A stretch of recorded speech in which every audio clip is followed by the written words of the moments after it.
Hello, everyone. Yay. All right. I think the technology is going to work. So thank you all for joining us today. It's so fun to see familiar names in the chat box and also new names. And, there's always it's hard to not be distracted during these chats because there's always so much good stuff going on in the chat box there too. So thank you for joining us, whether you're live or later watching the replay. I am Mystie Winckler, and I blog and podcast and do things at simplyconvivial.com, where we really get into the nitty-gritty of home management, and not just the nitty-gritty, but like the why behind it and our attitudes behind it, because really it's our heart and our attitude in our work that matters more. And it affects what we do so much more than some of the tips and tricks type stuff that's out there end up being superficial because they don't dig down into the why and the attitude, which will work itself out in our homes. But we really can have joy in our home management, even when we're going through times that are tough. And that's one of the things we're going to talk about here. So my guest today is Amy Roberts, and she blogs and podcasts at Raising Arrows. It's .net or .com? It's .net. .net. And she's a mother of 10. And so she has a 3-year-old now. Youngest is 3. And she has graduated children, so she's gone through that whole spectrum. So we are going to talk today about what Amy calls lowest common denominator home management, or minimum viable, like really what really matters, and how do we figure that out, and then how do we tackle even that, because sometimes even what's minimal seems like a lot. Yes, absolutely. So Amy, you want to kind of kick us off with what lowest common denominator home management is and how you kind of discovered the term or latched onto it? I'm not a math person, but it was just something that really resonated with me as bringing everything down to the most basic plan and living with it there and not feeling guilt over what I wasn't getting accomplished, but actually getting those basics done. And when I think about what really is the lowest common denominator, I kind of bring it back to Titus 2, where we're to love our husbands, love our children, work at home. There's a few others in there, but they all go together. And it's the internals. It's blocking out the externals and bringing everything into your home and just making sure that those bases are covered and not feeling guilty for all the stuff you're not getting done, but really just having that foundation that is just a few things that you can then build from. And when you're in a state of crisis and chaos, or you're just overwhelmed and worn out, you go back to that foundation. Just like our foundation in our faith is Christ, we have to have a foundation of Christ in our home. So love God, love your husband, love your children.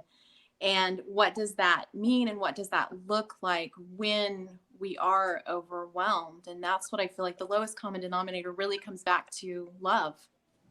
I love that. Yeah, because that's the why behind the work. And it's easy when there is so much work to be doing and messes to be cleaning up and the laundry and the whatever, to feel like the people, our husbands, our kids, are almost preventing us from making progress. Like they're getting in the way of our work. But that's that attitude and that heart focus is on them, not on like achieving something. Right. If we focus on how can I love the Lord, how can I love my husband, how can I love my children today, it's rarely going to look like a clean dish or a clean toilet. It's not. It may, but that's not necessarily our goal. And if we are so focused on the individual projects and things, we no longer focus on the people who matter. Mhm. We're so event driven. We're not recognizing that we're here for those people in our home. Mhm. So how do we figure out what that looks like in whatever season we're in? Because it's really hard to separate that relationship focus with the tasks, and how do they connect? Yeah, and there's a couple of different things that I try to do. First of all, when it comes to something that my husband might need from me, I try to ask him, especially Mhm. when we're in a really chaotic or I'm super overwhelmed. I will ask him, what 3 things do I need to get done for you today? What's one thing I need to get done for you today? I need it to be tangible, because I tend to let my mind wander and I add all kinds of things to my Mhm. day that he doesn't necessarily need from me. But I'm like, well, I need to do all this stuff.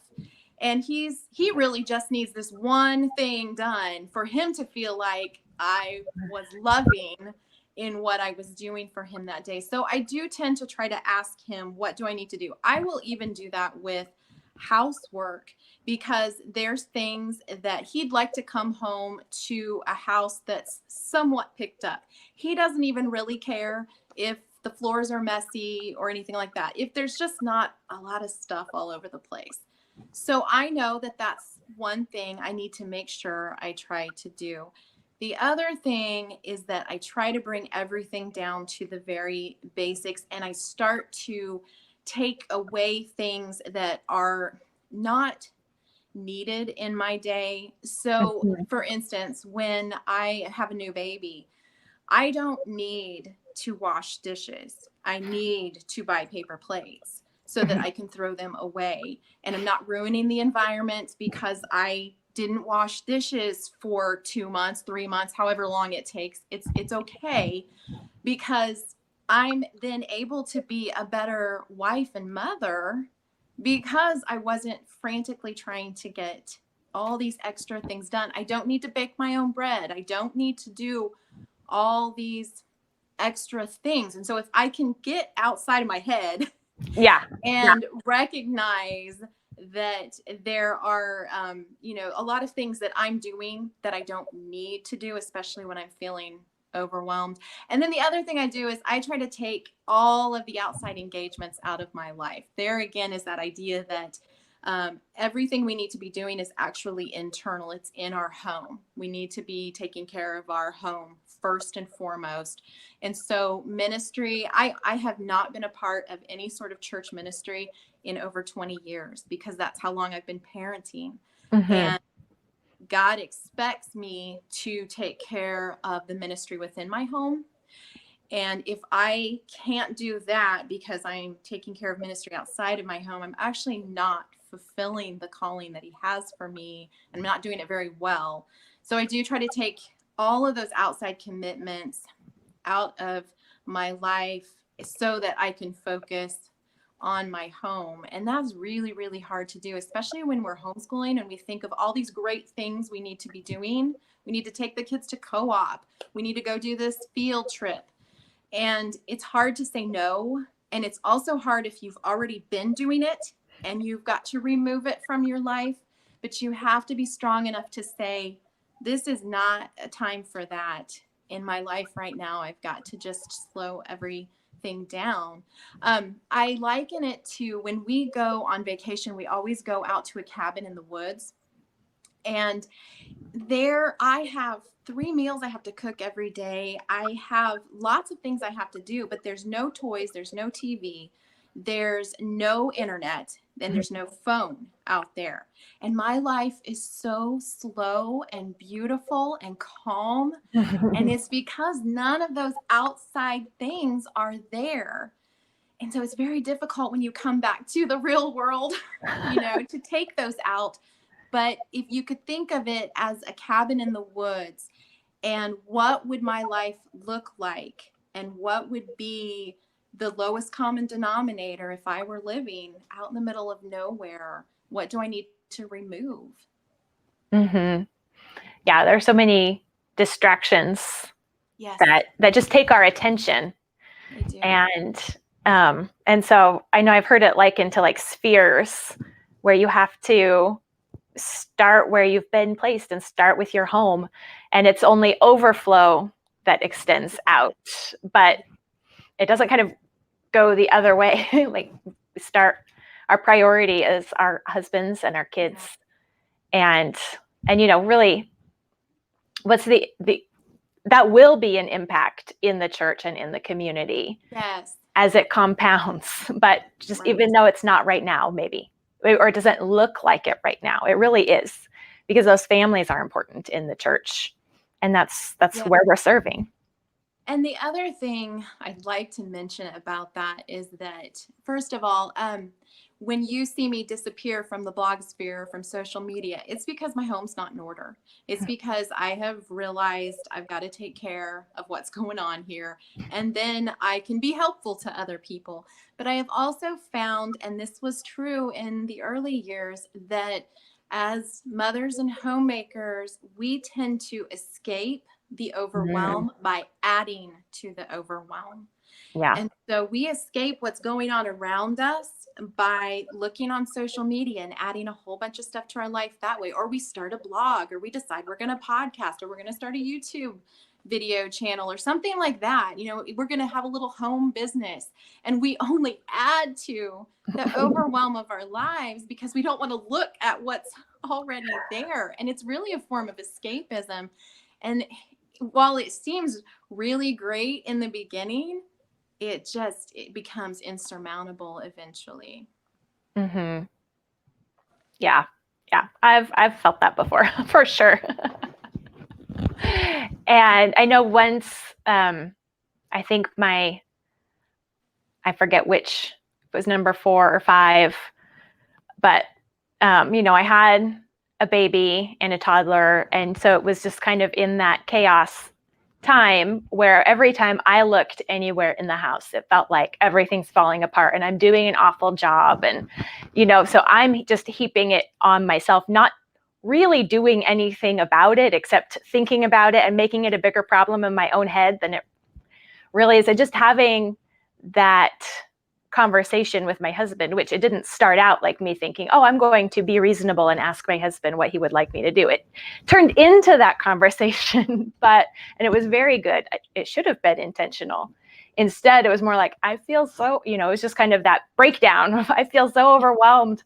And he's looking around and he said, this isn't that bad, actually, I don't actually care if my clean socks are in the laundry basket and not in my drawer. They're clean socks. I'm fine. We ate dinner. I don't care if it wasn't, didn't include homemade bread or whatever, last night we had chicken nuggets. It doesn't have, so just, we put on so much more expectations we do on ourselves than we need to. And when we look at Instagram and Pinterest and the magazines or HGTV for our set of standards of what it's supposed to be like, then that's not real. No. And that's not, those aren't the places where God wants us to be looking. And, but it can be hard to just open that up as a conversation with our husbands and accept input from someone who knows us and who is intimately connected and to us and to the whole situation, and just get that. I think that's such a valuable insight right there. Yes. And I think, again, back to that cabin in the woods, if the input that you're getting is just from the Lord and your husband and your children and not from any external sources, what would your life look like? Would it look different from what it looks like right now? And truth be told, that stuff that you see on Pinterest and Instagram and all over social media, it's the best side of right people. It's not their real life, and we all know that, but we still, I'm guilty of it. I have things saved on Instagram that are like nature school things, and then I try those nature school things and they look like trash. And that's because the parents did them, not the kids. So it's not real. And my kids had fun. So Right. I let them have fun. But when we go to external sources to tell us what we should be doing, we are typically going to end up completely overwhelmed. Mm-hmm. Yeah. Yeah.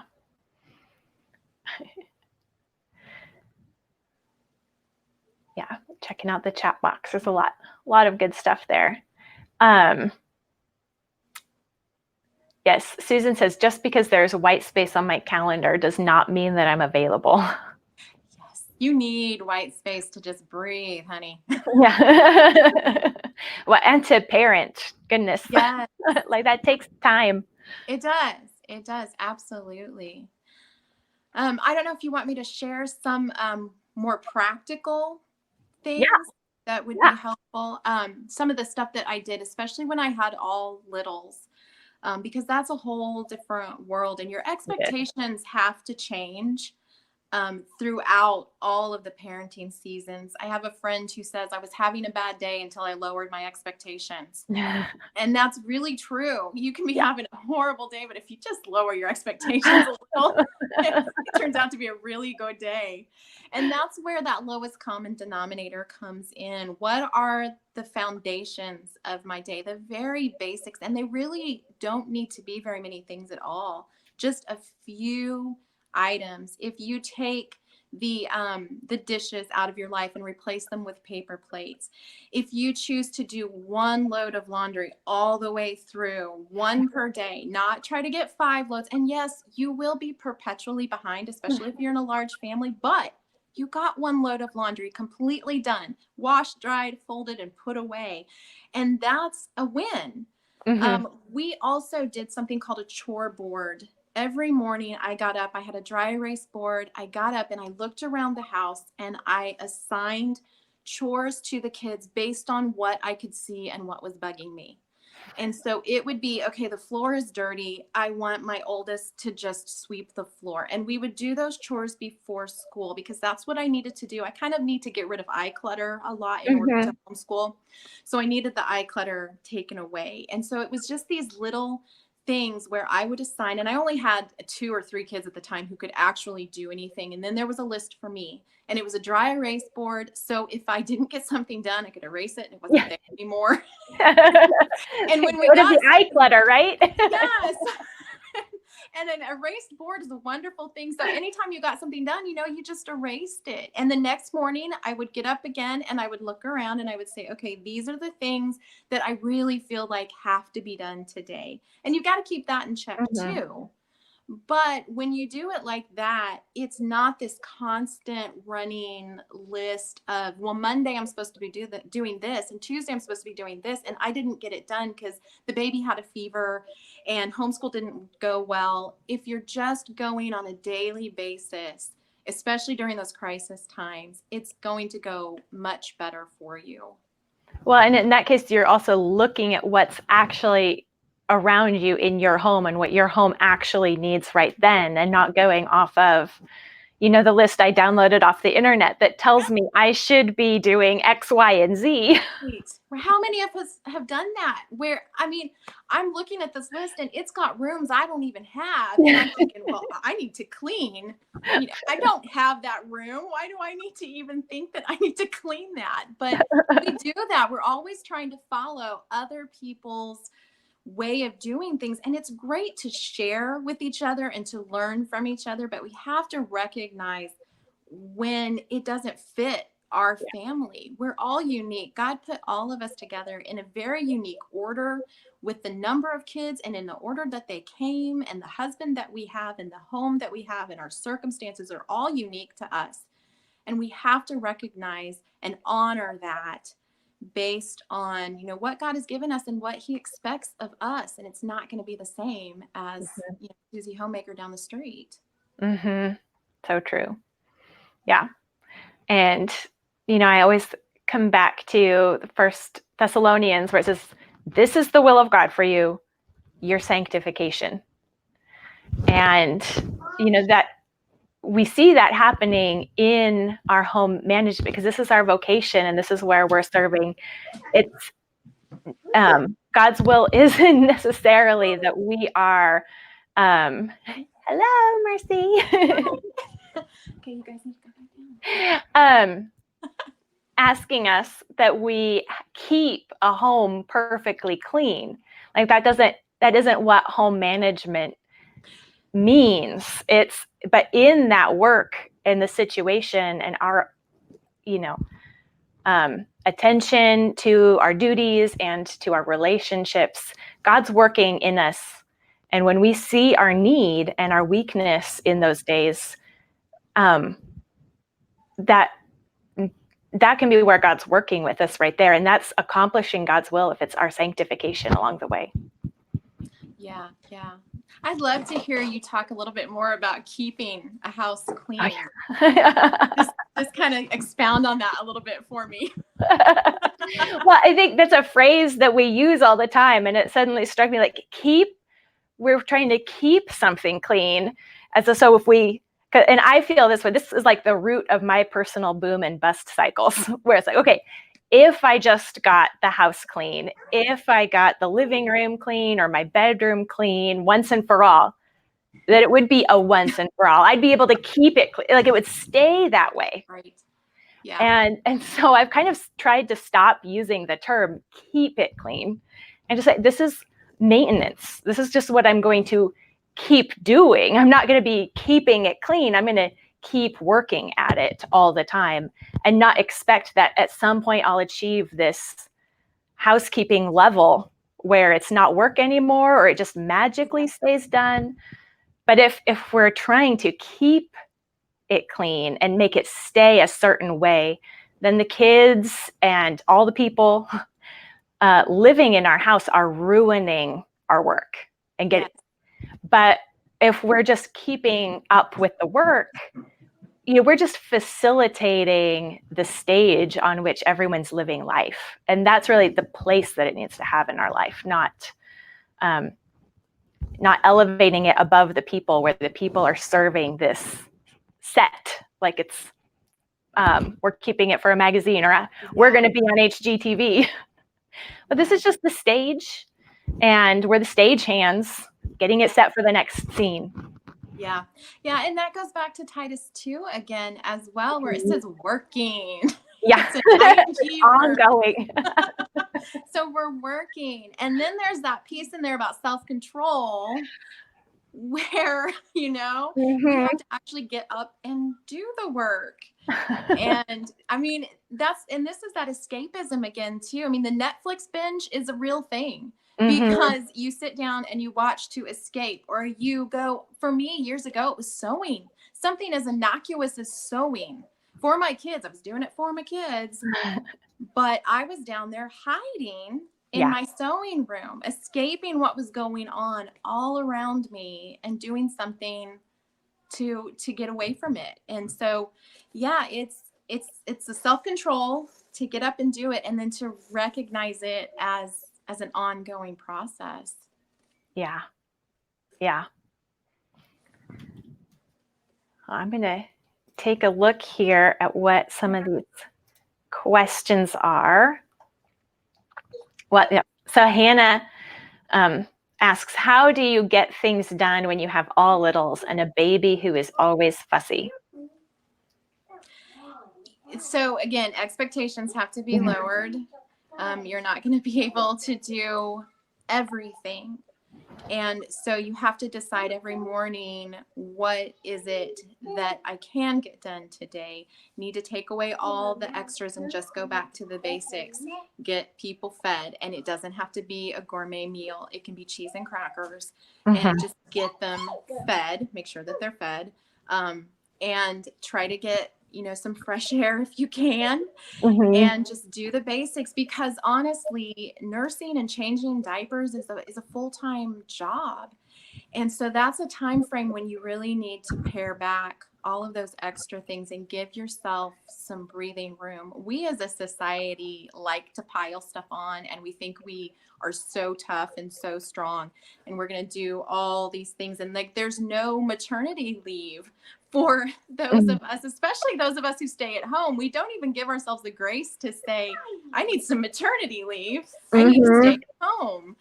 And so we really have to see things for what they are. And what is that lowest common denominator? What do I need to get done today that will keep the home running? Maybe it's not even running smoothly. Maybe it's just Right. moving forward. And just do those things, and then pare back all those other things that you can, like the paper plates and whatever else you can do. You maybe need to buy some convenience foods. You maybe need to use the television, as a babysitter for a while. Give yourself some breathing room, whatever it is you need to do. And then recognize you aren't going to live there. You aren't going to camp out there for the rest of your life. It's a season, and it's going to, and I know I talk about, I've had 20 years of the same season, but it's not really a season anymore. So, but I've gone in and out, of being able to do more things and less things. And so, and like Mia said, embrace the season you're in, and recognize it for what it is and what your expectations are. And if they're unreasonable, back off of those. Yeah. And we can get input from our husband, from friends who know our situation, and not necessarily from internet friends or Instagram, to see, what is reasonable for me right now. Because a lot of times in that moment in time, our perception of reality just really isn't, the hormones are not where they should be, and our perception of reality just isn't accurate. And we really need other people's input, and to just relax into that. And we really need to do one thing at a time, and just move forward with one thing. I tell people, when I've spent 4 years with morning sickness. And so when you come out of that morning sickness, you see everything that hasn't been done for the last 5 months or whatever. And you think, I'm going to fix it all tomorrow. Today. Or tomorrow. Tomorrow. Today I'm not. But you can't do that. You have to do one thing. You can fix one thing, and fixing it may take a while. And there's that foundation again. You've got to start with a foundation that's strong. And the only way to make it strong is to not fill it with a bunch of junk. And have a bunch of stuff to do. That's a shaky foundation. You really need just a few things on that bottom layer, and work at those, and then you can start adding to it. Mm-hmm. Yeah, when you talk about getting things done, I think a lot of times our to-do lists are really wish lists. Like, this is what I would like to get done, and if I just write it down, then I'll get to it. But we don't get to it, and really because we shouldn't have been getting. It was on our list, and we feel bad about not doing it. But a lot of times when, it's because our kids need us, or something happened, someone else needed us. And if our attention was where we were called to in the moment, and not escapist, like, there's also that. But we need to be careful about what we write down and think of as what we ought to be doing. It's like, really? Yeah. And I'm an INFJ, and I'm an Enneagram 9. So I am a peacemaker, and I will bend over backwards to make everybody else happy, and literally hurt myself trying to do all these things that are actually in my head. They're not even things that anybody else has asked of me. Yeah. And that's something I have to really fight. I have to fight against myself and look to the Lord and to my husband for what really, really needs to be done. Yeah. Well, and I think that's looking to Scripture and our husbands for that is true, regardless of personality type. But knowing those temptations that you each personally have is helpful too. Like, what's my temptation? I'm an INTJ. So my temptation is that taking on too many projects. Like, what's the answer? Make it a project. Projects are easier to control and manage than people. So let's focus on them, because people might drive me crazy a little bit. But coming back to truth and say, well, what actually matters eternally? It's going to be people. Yeah. I know a lot of people are asking what is the foundation, and that's going to look different for every family. For me, it was that one load of laundry. It was making sure people were fed. And it was like in the newborn days, it was nursing and changing diapers, and homeschooling also became a lowest common denominator. I have about 3 subjects that are my foundation, and it's Bible, math, and phonics, and or reading of some sort, depending on how old they are. And those are the 3 things. That's all I could get done, and that was, that was my minimum viable day. Hey, Mercy. Yeah. Yeah, that's where audiobooks come in super handy. Yes. Yeah, videos, audios. There's all kinds of things that you can do to supplement during that time.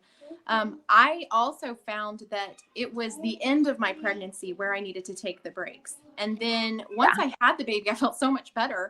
I was able to jump back in quicker. You have to kind of recognize that about yourself.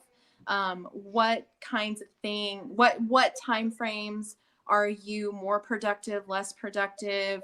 You need to recognize things about yourself and then work within, again, your unique family, your unique circumstances. You may be in a season of life where you have other people living with you. You are caring for older relatives, and your homeschool and your home are going to look different because of that. And so it's a very personal thing what your foundation is, but it really needs to be very, very basic. Yes. So Allie asks, she says, my floors always seem like a mess. How can I keep them clean with 2 dogs and kids constantly in and out of the house all day? I would say the chore board is a really good way to manage that, and then to recognize that you did mop it once. And just because it's now dirty doesn't mean it's like nasty dirty. It's just surface dirty. And you can do it again, when you have time again. Honestly, we only sweep and mop about once or twice a week. And that's when we do our big house cleaning. But that's a different season of my life as well. We have done different cleaning schedules all through the years based on the number of kids I had, the age of those kids, where I was at physically, and we've just changed things up to fit that. Currently, we do a 1-day home blessing. It's in the morning on Friday, and then our weekend can start. But there were times when there was no way I could have done that, and I had to do the chore board because that was the most simplistic way of managing what was going on in my life. And there were things I don't know that dusting ever made it onto the chore board. And that's because that wasn't the worst thing staring at me. I had to take things as they came and adjust. And that's where that chore board was fantastic, because I could adjust based on what my life was like every day. And then we had a time frame where Monday was floors, or Monday was bedroom or bathroom or something, and Tuesday was floors, and Wednesday was basement, and we went on and on. We had these things, but then there came a point where that didn't work either. And you have to realize when something stops working that it's maybe time for you to adjust, because maybe the circumstances of your life have changed. And my life changed a lot. We moved a lot. I have a lot of children, so I was always feeling like I was adjusting. But that's okay. That's that is what we need to do. Right. That's the life that God gave me. Your life may be pretty static for 20 years, but that's not what God gave me. And so if I spent all my time looking around me at other people to see what they were doing, and then felt bitter or resentful about the life that God gave me, that's not going to do me any good. Yeah. I know I had a tendency to, especially with the cleaning things, because I am not someone who naturally keeps things clean or naturally cares. And so if I would say, for example, sweep the floor, and by the end of the day it was dirty again, I would feel like I just wasted my time because it didn't stay clean. So I had done the work. It didn't make any difference because now it was dirty again. And so why bother? Like I've easily got into a cycle of just why do anything when it's just going to be undone. And well, yeah. And I think that's where that escapism even comes in, because like my sewing, well, when I got done with a dress, I had a finished product. right. I had something to show for all my work. And I was failing to see that eventually you do have something to show for your work in your home. It's just not immediate results a lot of times. And that fruit takes a long time to ripen. I have a 21-year-old now, and I can see, I mean, like he told me just the other day, he said, I actually realize now why every Friday you had us clean out the van. And he said, I've gotten in some people's vans that were just nasty. And I was like, see, of course, when I was having him do it, he was like, this is the dumbest job ever. But there's a reason. There's a reason. And so it takes a long time for that fruit to show up. And we just have to keep at it. And that's the hard part, is not being able to see. And I think that's a lot of what drives that escapism is, you know, even the Netflix binge watching. I finished 5 episodes. Check mark, you know? Yeah. Yeah. My thought flew out of my head. What are some tips to improve energy? I have ADD. How can I improve my focus and do what I need to get done, like chores and meals, without getting so distracted? And then when I get inspired to clean, then she has physical difficulties that kick in. Yeah. So I do think that our phones and the internet and all of that have contributed to our inability to stay attentive. It's very easy for those things because they're just flipping through all the time, and it's very hard to stay focused. And then especially if you have been diagnosed with ADD, where, you know, you already have trouble with that, it's going to be difficult. But what you can do is just slow and steady and write out your foundations, the things that you need to do for the day, and then slowly and steadily work through them. And you need to take breaks. We all need to take breaks. That's that white space again. Don't fill the white space. Don't think every little second you have has to be filled with something. And as moms, that's kind of our natural tendency. But we really do need to learn to be still and just breathe. Even sometimes just as much as taking a deep breath is going to give us that next boost of energy we need. But it really is a matter of self-control to get up and do something. And that is really, really hard. And so as far as energy, there are, you know, make sure you're taking your vitamins and drinking your water. But I don't know. I mean, energy is a tough one for moms with, you know, well, for moms in general, it's very hard. I don't know that anybody feels like they have boundless amounts of energy. Right. And it's really just, those baby steps of just doing the next thing. And just stewarding what you're given. I know I can have a tendency to think like I have to be, it's my responsibility or my job to make sure I'm operating at optimal level. And until I am, like, I can't expect myself to like do anything. So, but we just can take the next step forward where we're at, and whatever energy level we have, responsibilities we have right now, that's where we're at, and that's where we move forward. We don't have to get to a certain point before we start managing our home or doing the work that we ought to do. And it's really tempting to like wait for that inspiration and go with a huge cleaning binge. Maybe not binging on Netflix, but binging on cleaning. Like, I'm going to get it all done, and end up wearing ourselves out and setting ourselves up for the bust. Like, so the boom and bust, it's a real thing. And it's a lot of times perfectionism, thinking that everything has to be just so before I can move forward. But moving forward is just taking that next baby step.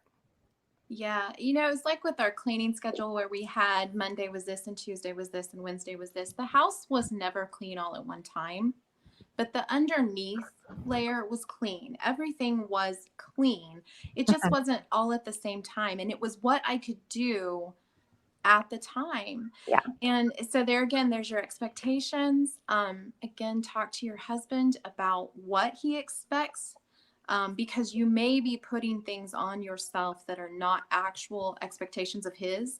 I tend as a peacemaker to think that I need to do everything, and that's what everybody expects of me when it's not really what they expect of me. Their expectations are much lower than mine.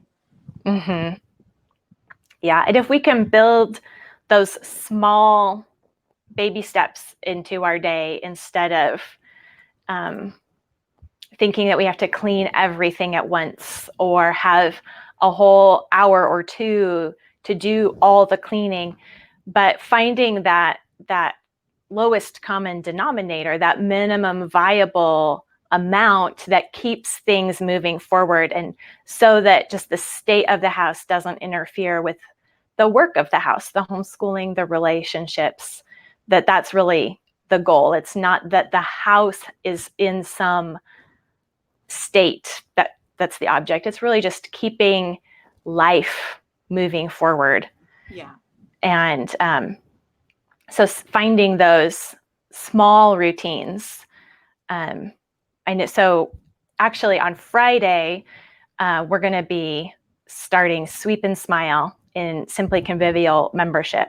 And that's really what Sweep and Smile is, setting up a morning routine with just 3 things. And the whole morning routine, we have to pare it down to be not more than 15 minutes. And it's always such a challenge for everyone, myself included. But when it's so small, you can actually do it, even if you don't have the, even if you woke up tired,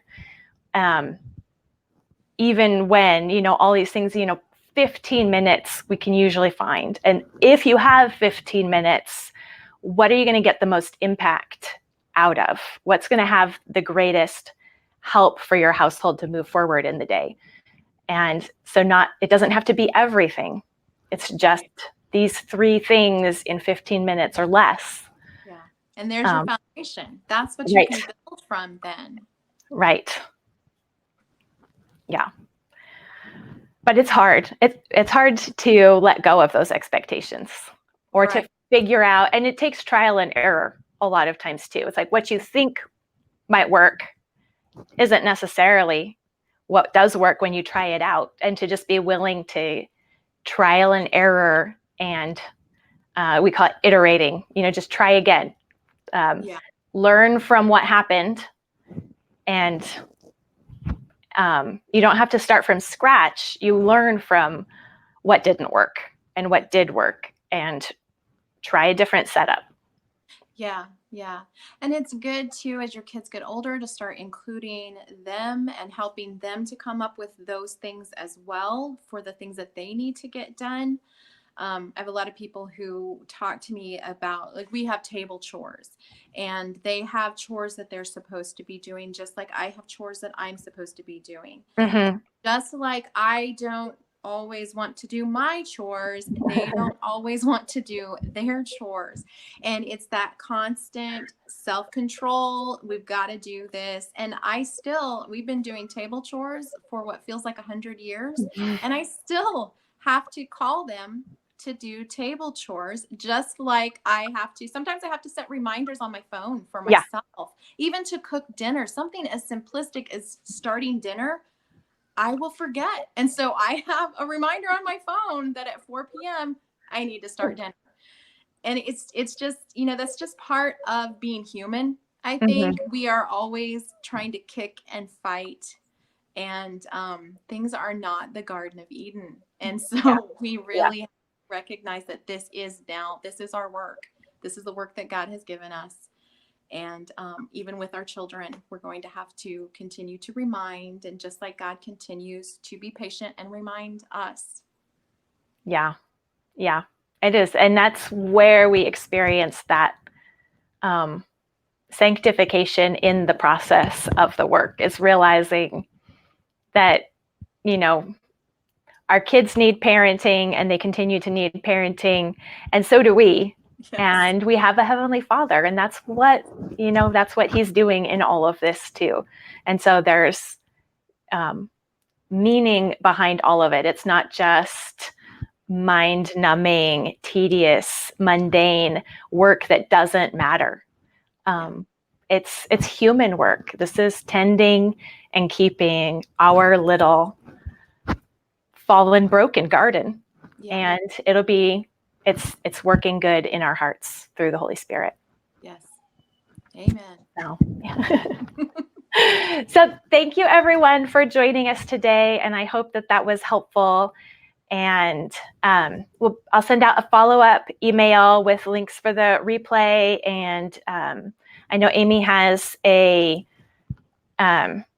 worksheet kind of thing to help find that foundation. And when you just can't think, a lot of times in those, you just can't think through all the things. Yeah. And so using something as just a jumping off point for what small step can I take today? So I'll be sending up a follow-up with all of that. And thank you so much, Amy, for joining me. And yeah. And if any of you do want to have some accountability and like community mentoring through setting up small baby step routines and building that minimum, then you can learn about Simply Convivial membership by clicking the green button there where it says Get Your Home Routines Going. Because we're going to be working on that kind of to get our home routines in place before the holidays. And this is like the good time where it's like we put all the effort into getting school started, and so the home suffers. And it's like, okay, we've got that in place. Let's put these back in place, and we figure out what really our personal home needs, and it's not a here is the one size fits all checklist. We'll think about it, and we call it Sweep and Smile because it's our attitude while we do it that matters as much or more than just getting the chores done. So you can learn more about that by clicking the green button. And thank you for joining us, everyone. Bye.